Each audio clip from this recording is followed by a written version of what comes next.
Now please join me in welcoming Jamal Moustafaev to the podium. Jamal. Thank you. Okay, guys. First of all, let me start by thanking you for showing up for this event, thanking Vancouver Board of Trade for arranging this event, and especially BCIT School of Business for facilitating the entire process. Now, with your permission, and I warn you, I'm not really good with these things, so bear with me. Let me share the agenda for today, and then we will go into the actual presentation. So the agenda is, we will look at a very interesting historical case study. We will go back to Soviet Union in 1950s and take a look at the Virgin Lands project that they have undertaken there. Then we will fast forward into the 21st century, and I will share with you some of the discussions I've been having with high-ranking executives in Vancouver, in US, and in other places.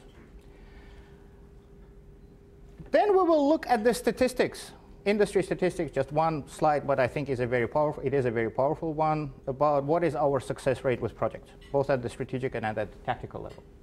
And then together, hopefully by interaction with you, we will try to, by looking at three very simplistic, and I warn you, they're very simplistic case studies, try to derive the magic formula for delivering exceptional project results. We will end up having a little bit of a discussion about what is project management, what is portfolio management, and at the end of the day, I know BCIT told me to bring 2 copies of my book. They will be somehow mixed into the prize thing, right? So if you haven't submitted your business cards, please do so. I have already been introduced. I'm not going to spend too much time on this slide. Whatever discussion I put forward in front of you today is basically based on Chapter 1 and Chapter 15 of the book. So I'm really looking forward to interaction, discussion. It's kind of an interactive session. I do have a lot of interactions that I want to share with you that I had in my career, in Middle East, in Asia, in Canada, just provide different perspectives at the same question. Some definitions to start with, because I do understand that not all of you are certified project managers. Let's just go through some definitions. Project is defined as a temporary endeavor with a defined start and, most importantly, defined finish. Think back at some of the projects you worked on that had a defined start but no defined finish. That is aimed to create a unique product or service. So mass production of these glasses is not a project. The first ever design of this glass was a project. Project management, there is a multitude of definitions out there, but project management typically is defined as a discipline of planning, organizing, securing, and managing resources to bring about the successful completion of a specific project goals and objectives. Key word here, if you don't remember this, and you can only remember one word, the word is planning. Project portfolio management is science and the art, and you will see, hopefully by the end of this presentation, why it is also an art, of selecting the best, i.e. optimal project mix, subject to known internal and external constraints. Now, the key word here is the best or optimal. It is very easy to say that. It is very difficult to determine what is the best project mix for a company, but we'll have a bit of a discussion about that. With me on this so far? Make sense? Here's what I want to do. I want to conduct a quick survey. I'm going to read out 10 signs. It's kind of David Letterman top 10 signs of a company that is in need of project portfolio management. And as I go through these signs and explain them to you, I want you to just, if you think this is applicable to the company you're working for, just bend your finger. And at the end of these 2 slides, just tell me how many fingers you had bent. With me? How many of these signs are applicable to the organization you're working for right now? OK? I'm not going to survey all of you, but I'm just going to randomly point to the table, and you'll just shout, say 3, 5, 10, etc. So project and resource managers often fight over resources. Project manager says, I need this resource. Functional manager says, no. He's working on my stuff. Priorities of the projects that you're undertaking frequently change, with resources being reassigned. So in January, project A is the most important thing. By the time you get to end of March, it's project B that is super duper important thing that you have to do. Senior managers have authority to unilaterally approve and release projects. As soon as the senior manager says, this project is a go, this project is a go. Projects are started as soon as they are approved by senior management. And nobody bothers to check whether do we even have resources available for that. Senior management frequently complains, I can use another word here, but I won't, about how long the projects take, how much over the budget they are, and how crappy the quality is. So let's move on to the next one. Even if the project is implemented, the promises that were made at the beginning of that project, well, we will build this website, and this website, through this website, we will sell millions and millions of dollars of our merchandise. The expected improvement is not achieved, even though the project, let's assume, was delivered on time and on budget. There is no comprehensive document or portfolio that links all of the projects to the strategic plan, which basically means if I show up at your company and I point to one of the projects on the list, assuming you have a list of all of your projects, and I go to your CEO and say, why are you doing this? In many cases, he or she won't be able to answer that question. There is a significant turnover at the senior management level. People show up, they make promises, they don't fulfill those promises, they leave. Strategic plan is presented as a list of initiatives. Why are you doing these initiatives? The logic is not there. The final one, the list of initiatives is not prioritized.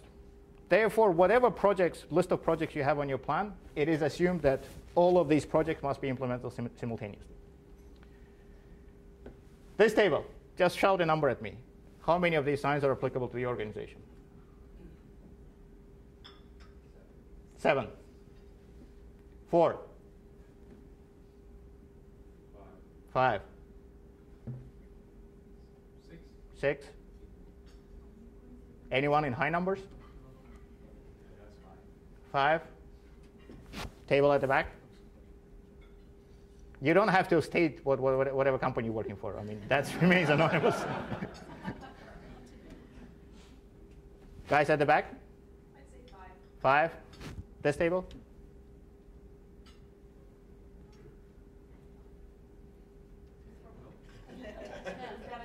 10. OK, good, good. That's the number I was looking for.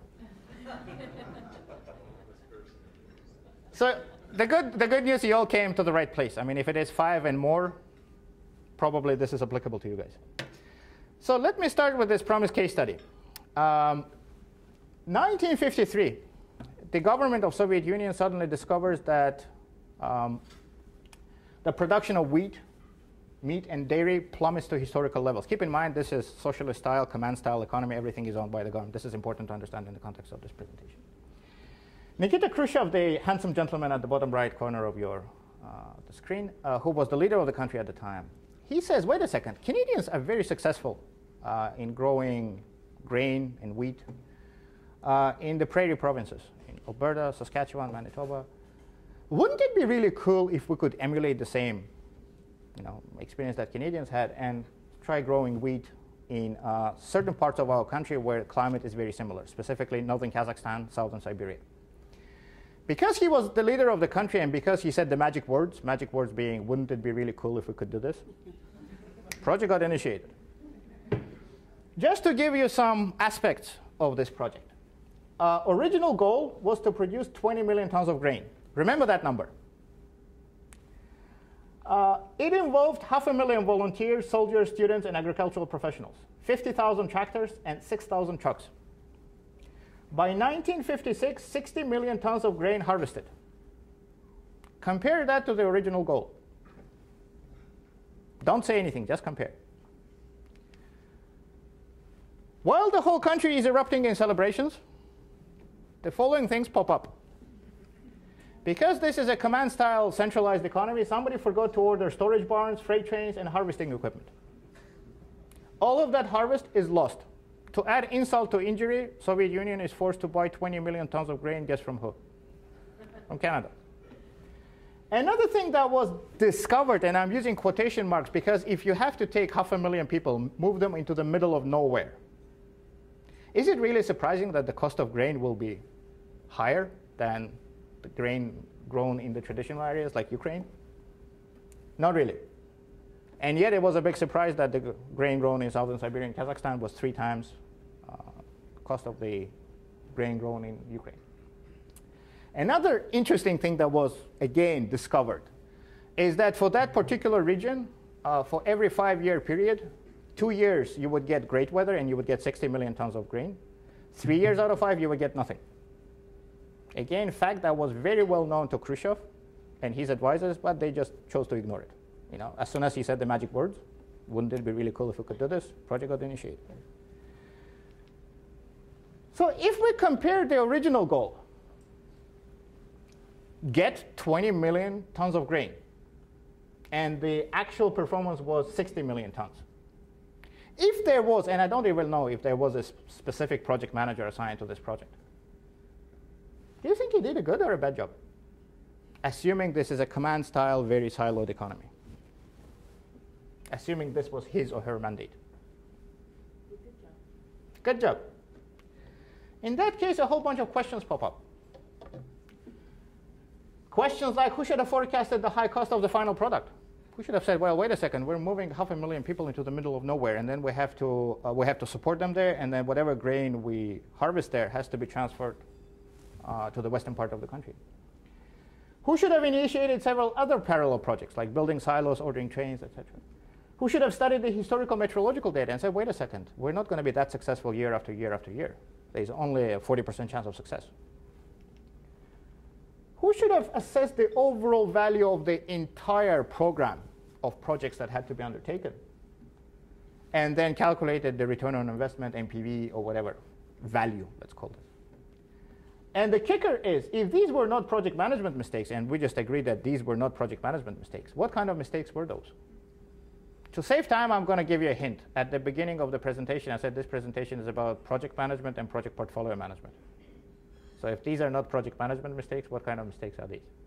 Portfolio management mistakes. They deal with selection of projects. Fast forwarding into the 21st century, and I'm sure these conversations never happen in your offices. I'm teaching a project management seminar aimed at executives. And during one of the breaks at one of local companies, one of the executives approaches me and goes, Jamal, here's the problem that I have.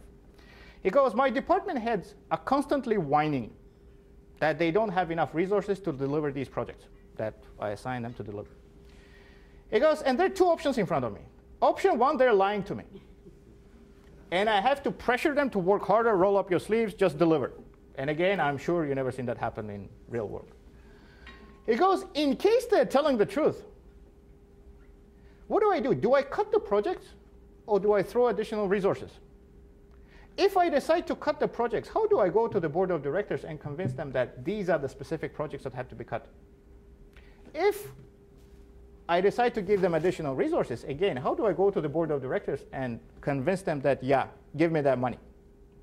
Ever seen those discussions happen? They happen all the time.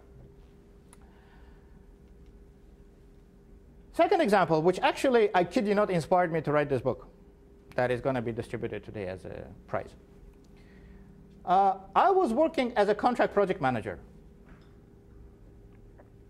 at a very large retail company. I was working at their IT department. The business model, and again, this is important to understand, I was working at the IT department of that large retail company charged real dollars. So for example, if you were a marketing department and you wanted a website built for you, the IT department will charge you $150 per hour. So this is important to remember. Not unlike most of the IT departments where resources are free. On the same day, in the morning, accounting people come to me and go, Jamal, we have a problem. We have a glitch in our accounting software that causes a whole bunch of transactions to end up what they used to call an accounting black hole. And at the end of, say, every month, we have to deploy our accounting people to go grab manually those transactions and post them properly. Because they were accountants, they told me, we think we waste about $100,000 every year in man hours, person hours, trying to fix those problems. I look at the project and I go, you know what? You're probably looking at a $50,000 project. Now, without whipping out your financial calculators or Excel spreadsheets, if I come to you and I say, give me $50,000 and I'm going to guaranteed save you $100,000 for the next, let's be conservative, 3 years. Is this a good project or not? Excellent. They come back to me and go, we don't have that money in our budget. Same day after lunch, I kid you not, marketing people come to me. Jamal, we have a project for you. Okay, what project? Can you make this website look pretty? Go, what do you mean? And they whip out a very long list of things to do. Change the font from Times New Roman to Arial. Change bullets from round to square, etc. Insert a picture of a cute puppy here. Again, this was an actual requirement. I look, as a project manager who is being paid by the hour, I don't care. I'll do that for you. But because I tend to, I own my own company and I, tend to wear CEO hat once in a while, I ask the question that typically a project manager wouldn't ask. Why are you doing this? Well, it's to improve our website. Is it a customer-facing website? No, it's an intranet website. And who is it aimed at? Junior salespeople. What do they do with it? Well, they download their timetables, and if we have a United Way campaign, they might look at, how we're doing with it. Oh, you do realize this is a $50,000 project, right? Yeah. What's the value? We have money in our budget and want to spend it. So if it didn't happen on the same day, I probably would have missed it, but it happened on the same day. So right away I'm thinking, yeah, $50,000 is not a big deal for the company. But if I was wearing a CEO hat, and I did at the time, just for fun, something is horribly, horribly wrong here, right? Because we just said no to a great project that would have saved a lot of money for the company, that would have been a great value for the company, and we said yes to some stupid waste of money. Then I decided, let's go and take a look at the industry statistics and see whether these suspicions will be confirmed, or is it just me who is, fairly unlucky. And here's what I discovered as doing a research for the book, and I used it to convince the publishing house to go ahead with publishing the book. If you look at the strategic level, at the portfolio level, at our ability to select great projects, 84% of companies basically do not conduct any business cases, or conduct them just for a few projects. Business case meaning, do I have an explanation of why I want to do this? 89% rely only on financial data, which is notoriously unreliable, orders of magnitude unreliable. 84% are unable to adjust and realign their budgets with their business needs. As one of my clients once summed up this entire thing to me, he goes, you know how projects initiated our company? I go, how? He goes, CEO walks into the room and says, wouldn't it be really cool if we could do this? Projects is initiated, basically. If you look at our ability to deliver, whether that's a good idea or a bad idea, 19% of projects are failures. They're never finished because of the cost and budget and time overruns. 46% are troubled projects. Troubled project in this particular case means project that is seriously over budget and or late. And by seriously, I don't mean 5 or 10%. I mean close to 50. Which basically means that our success rate with project delivery is 35%. If you add the top part and the bottom part, 40% of investments that are made in projects do not deliver the results, either because bad ideas were selected for implementation and or because our ability to deliver them was bad. If you extrapolate that in terms of dollars, 1.5 trillion in US, 5.2 trillion worldwide. This is, by the way, is one of the highlight slides of the course, of the presentation, sorry. So let's try, and again, I warn you, these are very simplistic case studies, and then once we're done with them, with each one of them, I'll give an actual example. Let's say I'm a CEO of the company, of a product company, and I hire one of you as a project manager. Let's assume that you are a very well certified project manager with PMP certification, 20 years of experience. You have all the, there's everything, you know everything about project that there is to know about project management. And I tell you, I want you to deliver the best typewriter ever built. Assume that I provide you with enough money, enough resources, enough time, and assume that you use the best techniques of planning, execution, control, et cetera, to deliver the typewriter. And indeed, it is the best typewriter ever built. With me so far? One more thing. This is happening in 2011. Do you think you did a good or a bad job as a project manager?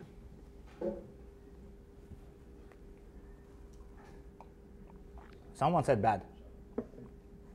Why?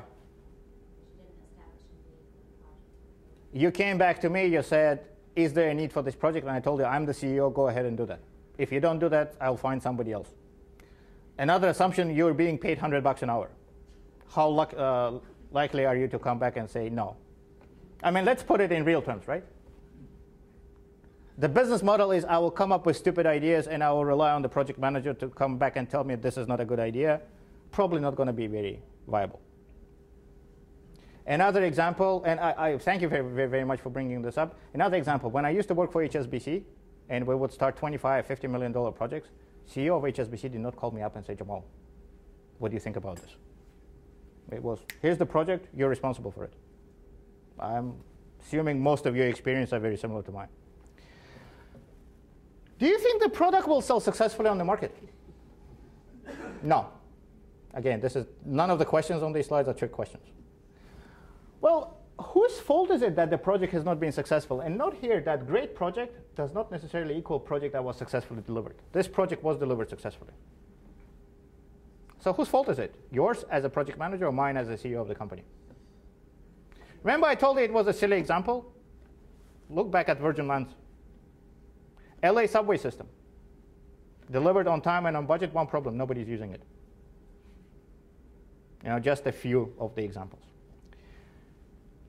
Next one. Oh, so conclusion number one, the ingredient number one into the formula. In order for the company to deliver successful projects, the executive management, not middle management, but the executive management, must select good projects to implement.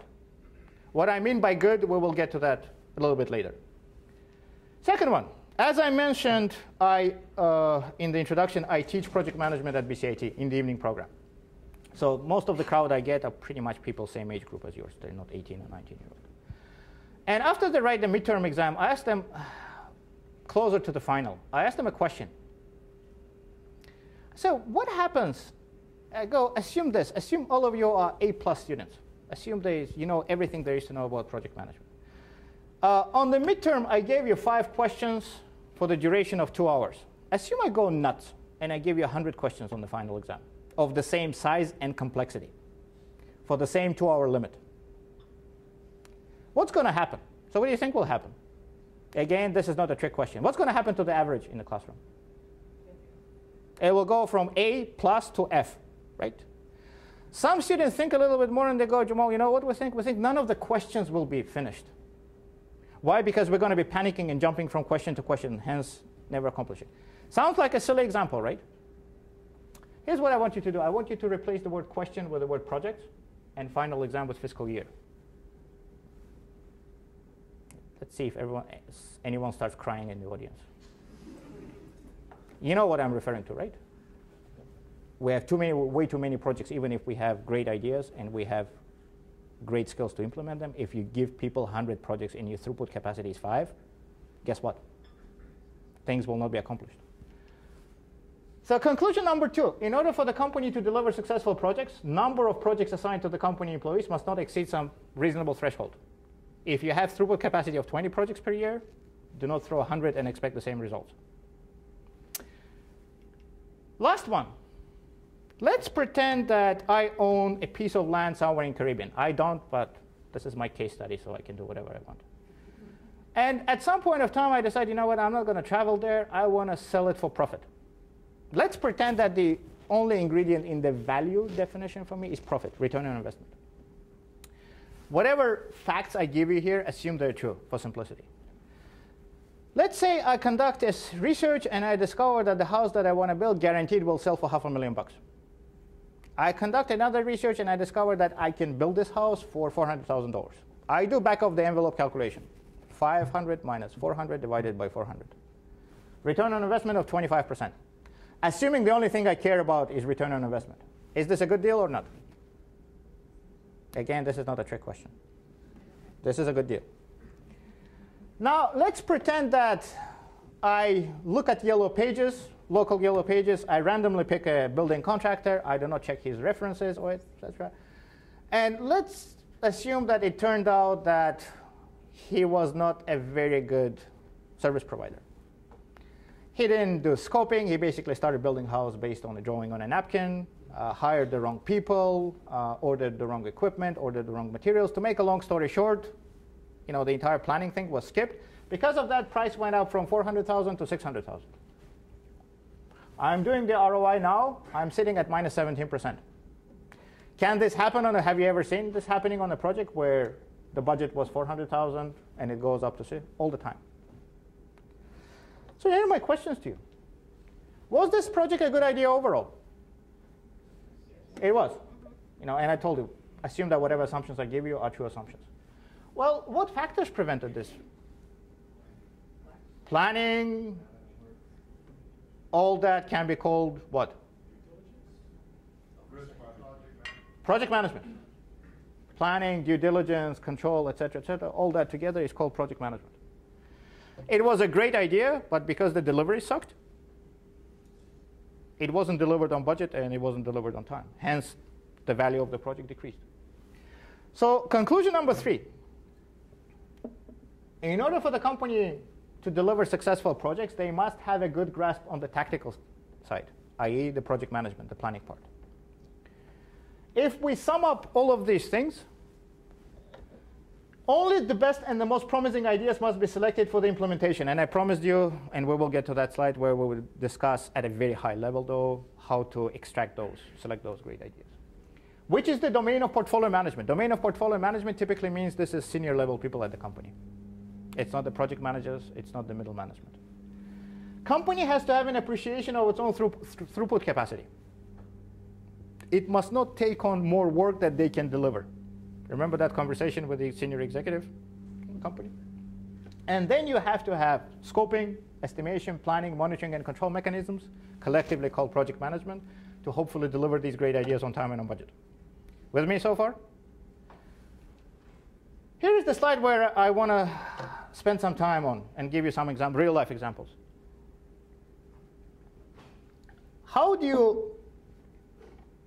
What is behind that science and art of selecting the best projects? Traditionally, it has been sitting on 3 pillars. Pillar number 1, value for the company.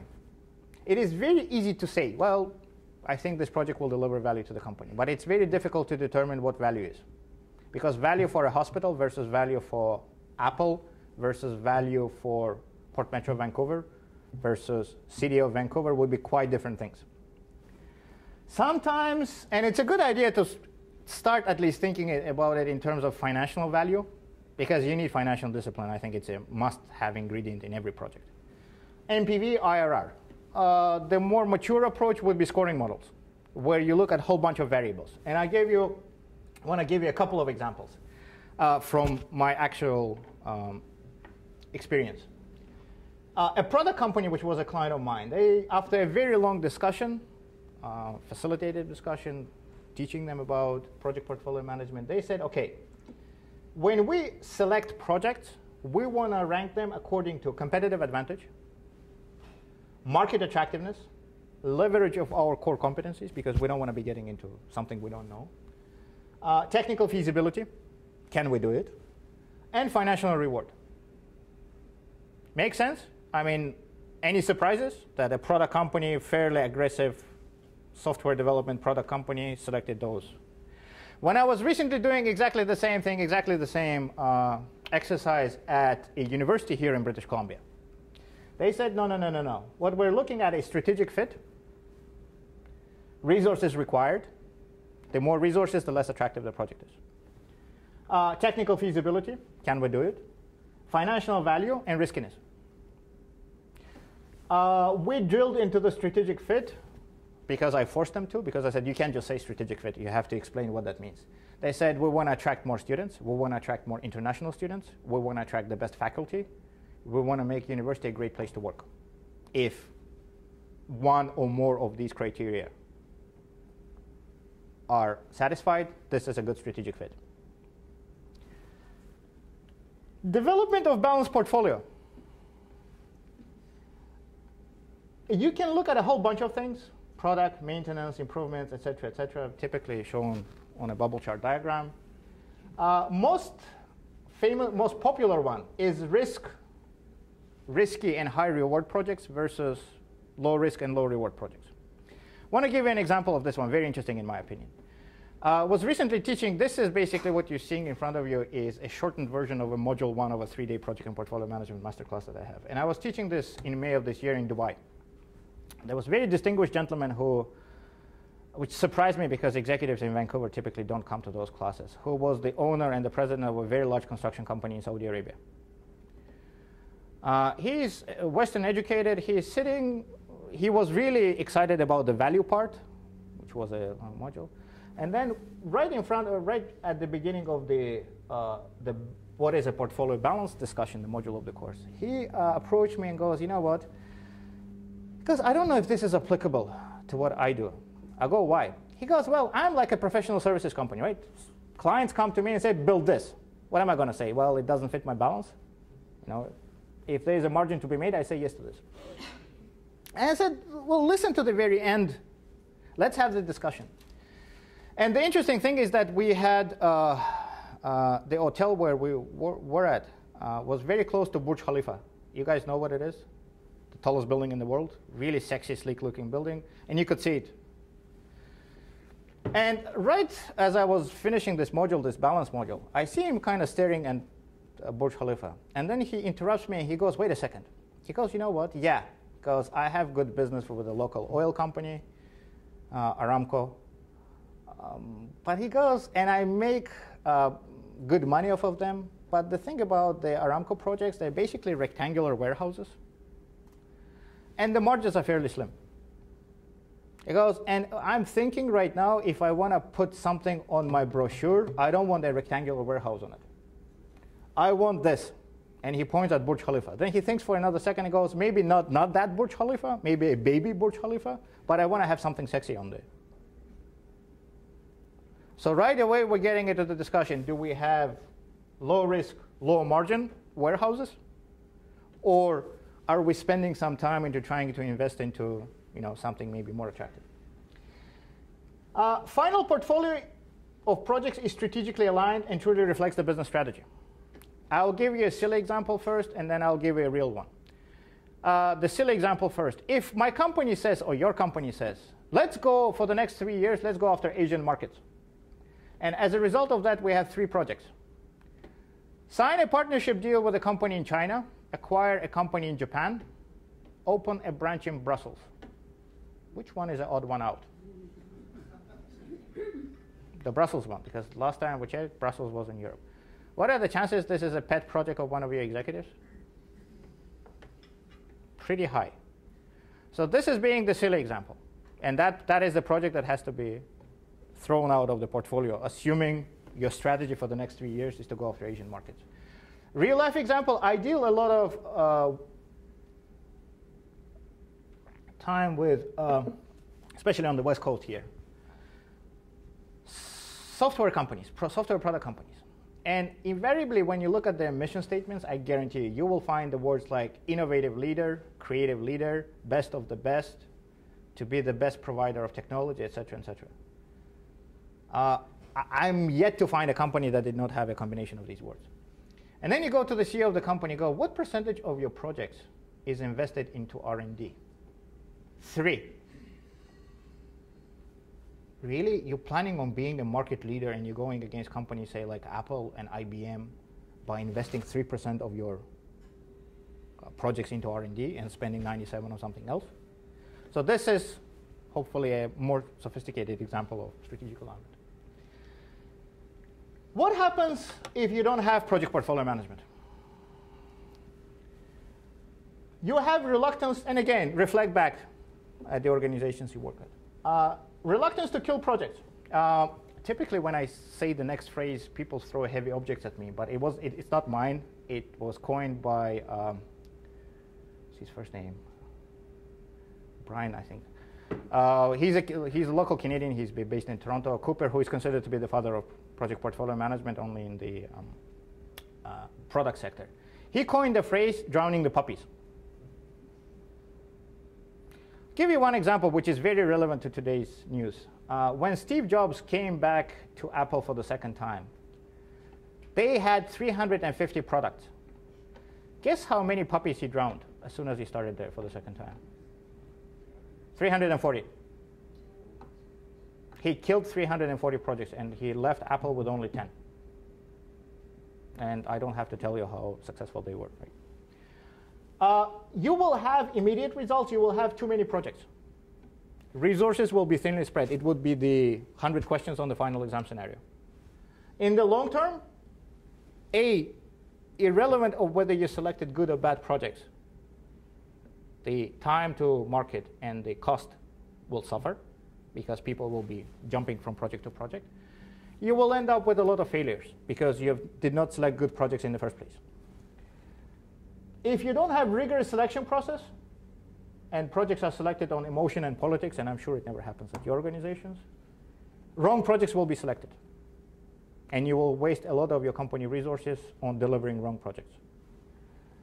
If you don't have strategic criteria for project selection, which basically means our strategic mission is this, hence we're doing that, you will be investing into opening branches in Brussels, going back to that example. And you will have a scattergun effort because not all of your resources will be dedicated to whatever is needed. Now, what are the takeaways from the seminar? And I kind of like to end these presentations with some advice that I can give you. At a tactical level, whenever your executive walks into the room the next time and says, wouldn't it be really cool if we could do this? Ask questions like these. Why are we doing this project? What is the value of this project to our organization? What happens if we don't do this at all? Followed by a very, very strong disclaimer. If you get fired, don't blame me. Because these are very, very dangerous questions, unless you are at the C level. Strategic level. You have to educate your executives because, go back to the statistics, around 90% of companies don't know what it is. They don't do that. Start with a 1-hour presentation, similar to the one I just gave you today. And again, I'm reflecting back on the way I had my engagements. Followed typically by a 1-day project and portfolio management seminar where 50% of time is spent educating senior people at the company on what it is, and the other 50% is trying to derive what is value, what is the desired balance, et cetera, et cetera. Another interesting thing to do, but extremely dangerous thing to do, is to conduct an analysis of the current portfolio of projects. And I've been offering it to do it quite a few times to my clients, and invariably the answer was hell no. Because if we go look at the current portfolio of projects and we discover that 90% of them are crap, that will mean bad things. Please, under no circumstances, confuse the implementation of project portfolio management or project management methodology with the implementation of software. I mean, there are a lot of companies, including Microsoft out there, that will say, well, just install this project portfolio management software and magical things will happen. No, they won't. If you have further questions, that require long discussions, feel free to contact me at info@Thinktank Consulting.